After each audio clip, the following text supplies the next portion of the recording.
শীতের সময় দুপুরে যাচ্ছি গোসল করতে, হঠাৎই মাঝখানে দেখা হলো রাজহাঁসের এক পাল।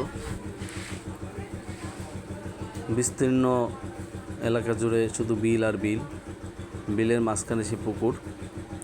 আমরা যাচ্ছি গোসলে, সামনে আরও আমার দুই ভাই আছে। ডান হাতে এটা একটা পুকুর, এখানে মাছ চাষ করা হয়, সাদা মাছ।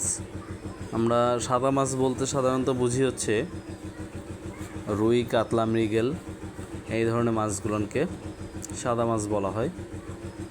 তো আইলের উপর দিয়ে হেঁটে যাচ্ছি, এই দুই পাশে, এক পাশে বিল, এক পাশে পুকুর, এই মাঝখানে যে জায়গাটা, এটাকে আমরা সাধারণত আমাদের খুলনা যশোরের লোকরা আইল বলে। আর এই যে ঝুপড়ি ঘরটা দেখছেন, এটা হচ্ছে যে মাছ যে চাষ করে, মাছ চাষিরা এখানে বিশ্রাম করে সাধারণত, এই আর কি।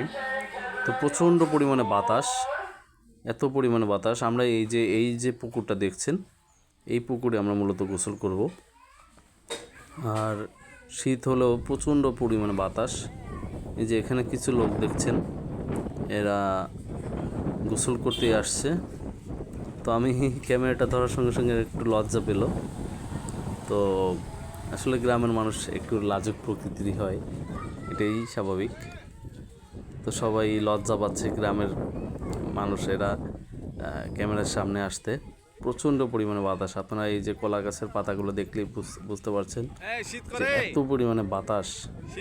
এটা আসলে এই গোসলটাকে একটু কষ্টসাধ্যকর করলেও তো খুবই মজা আছে। এক ভাই যাচ্ছে আর একজনকে যে আবার গোসল করানোর উদ্দেশ্যে টানাটানি করতেছে।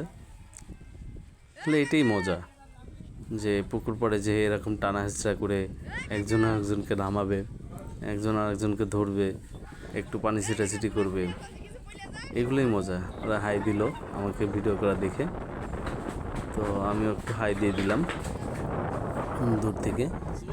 ঝাঁপ দিচ্ছে, দেখেন কীভাবে টানাটানি করছে, কতটা মজা, কতটা এনজয় করতেছে। হ্যাঁ, খুবই মজা আর কি। তো আমি এদের দেখা দেখি লোভ সামলাতে পারি নাই, শেষমেশ আমি অবশ্য নামছিলাম, তো আমি সেটা ভিডিও ধারণ করতে পারিনি, দুঃখের বিষয়।